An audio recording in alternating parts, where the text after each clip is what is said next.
اللہ تعالیٰ نے سیدنا عمر رضی اللہ تعالیٰ عنہ کو 4 عناصر پہ کنٹرول عطا فرمایا تھا۔ 4 عناصر سے کیا مراد ہے؟ جس مثلا آگ ہے، مٹی ہے، پانی ہے، ہوا ہے، یہی 4 عناصر ہیں جس سے انسان بنتا ہے۔ اس کے اندر بھی یہی چیزیں ہوتی ہیں، مٹی بھی، ہوا بھی، پانی بھی اور آگ بھی۔ تو اب اگر آپ غور کریں، دیکھیں کہ ایک دن حضرت امیر المومنین عمر بن الخطاب جمعہ کا خطبہ پڑھا رہے ہیں منبر نبوی پر، اور آپ نے وہیں سے فرمایا کہ یا ساریۃ الجبل، یا ساریۃ الجبل، ساریہ پہاڑ کو اپنی پشت پہ رکھ کے حملہ کرو۔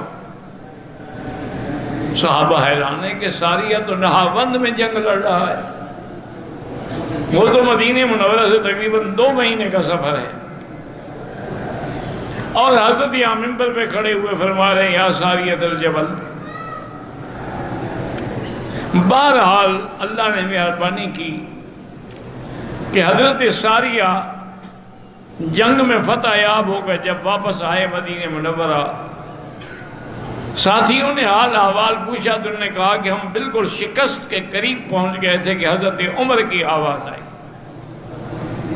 انہوں نے حکم دیا کہ اپنی حیت بدلو، پہاڑ کو پشت میں رکھ کے حملہ کرو۔ تو ہم نے حضرت عمر کے حکم پہ عمل کیا اور اللہ نے ہمیں فتح عطا فرمائی۔ تو اللہ نے ہوا کو بھی مسخر کر دیا کہ حضرت عمر کی آواز کو پہنچائے۔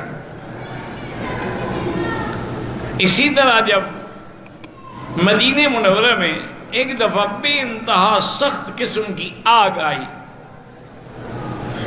اور آگ اتنی شدید تھی کہ وہ پہاڑوں کو بھی جلا رہی تھی۔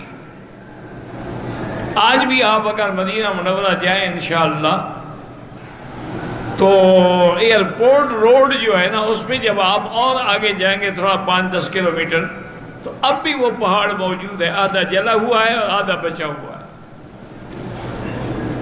آگ سے آدھا سیاہ ہو کے جل گیا۔ حضرت عمر رضی اللہ تعالیٰ عنہ کو اطلاع ملی کہ حضرت ایک آگ آ رہی ہے، اللہ عالم کیسا عذاب الہی ہے کہ وہ پتھروں کو بھی جلا رہی ہے اور مدینہ کی طرف بڑھ رہی ہے۔ حضرت عمر رضی اللہ تعالیٰ عنہ گھوڑے پہ سوار ہوئے، گھوڑا دوڑایا اور وہاں پہنچے، دیکھا کہ بالکل آگ تو پہاڑوں کو بھی جلا رہی ہے۔ تو آپ نے اپنے درہ مارا آگ پہ اور کہا کہ تمہیں پتہ نہیں کہ آگے حدود حرم محمد مصطفیٰ ہیں، رک جاؤ یہی۔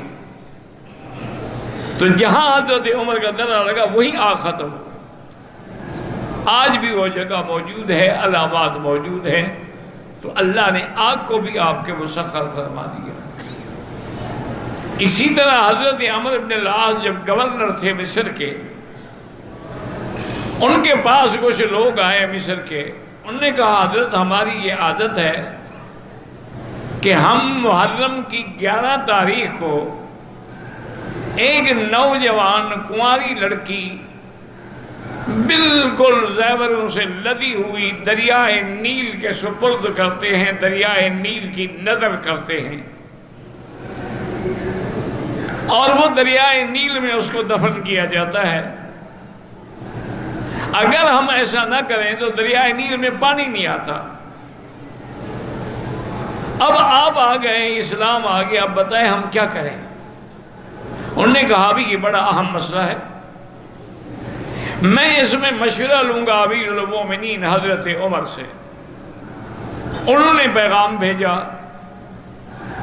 حضرت عمر نے کاتب کو فرمایا کہ خط لکھو، من عبداللہ عمر بن الخطاب الى بحر النیل۔